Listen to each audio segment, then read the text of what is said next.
બનાસકાંઠા જિલ્લામાં આવતીકાલે સાંજે 5 વાગે નડાબેટ ખાતે ઓપરેશન શિલ્ડ અંતર્ગત મોક ડ્રીલનું આયોજન.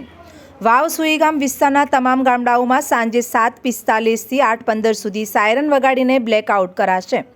સરહદી વિસ્તારના તમામ લોકોને મોક ડ્રીલમાં સહયોગ આપવા જણાવ્યું. તો યુદ્ધ સહિત કોઈપણ કુદરતી ગંભીર આપત્તિ વ્યવસ્થાપન સમયે ઇજાગ્રસ્ત અને ફસાયેલા લોકોને સુરક્ષિત સ્થળે ખસેડવા પ્રાથમિક સારવાર ઉપલબ્ધ કરાવી જેવી પ્રવૃત્તિઓ કરવામાં આવશે. બ્લેકઆઉટ દરમિયાન સ્ટ્રીટ લાઇટ, હોર્ડિંગ અને દુકાનો તથા પોતાના ઘરમાં તેનું સંપૂર્ણ પાલન થાય તે માટે ખાસ સૂચના કરવામાં આવ્યું.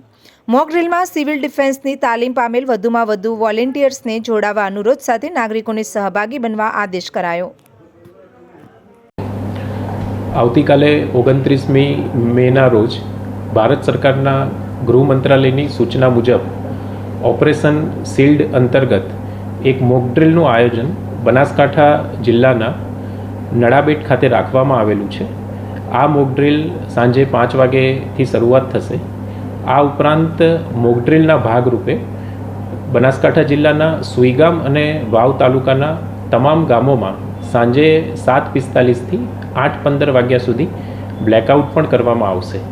તમામ જે આંતરરાષ્ટ્રીય સરહદ પાસેના ગામો છે એ ગામના નાગરિકોને આ અંગેની જાણકારી અહીંથી આપવામાં આવે છે. આ માટે ગભરાવાની કોઈ જરૂર નથી. આ ફક્ત એક પ્રકારની મોક ડ્રીલ છે અને સરકારશ્રીની જે સૂચના છે એ મુજબ આવતીકાલે સાંજે 5 વાગે આ મોક ડ્રીલ યોજવામાં આવશે તથા 7:45થી 8:15 વાગ્યા સુધી જે સુઈગામ અને વાવ તાલુકાના ગામો છે એમાં સાયરન વગાડી અને સંપૂર્ણ બ્લેકઆઉટ કરવામાં આવશે. ધન્યવાદ.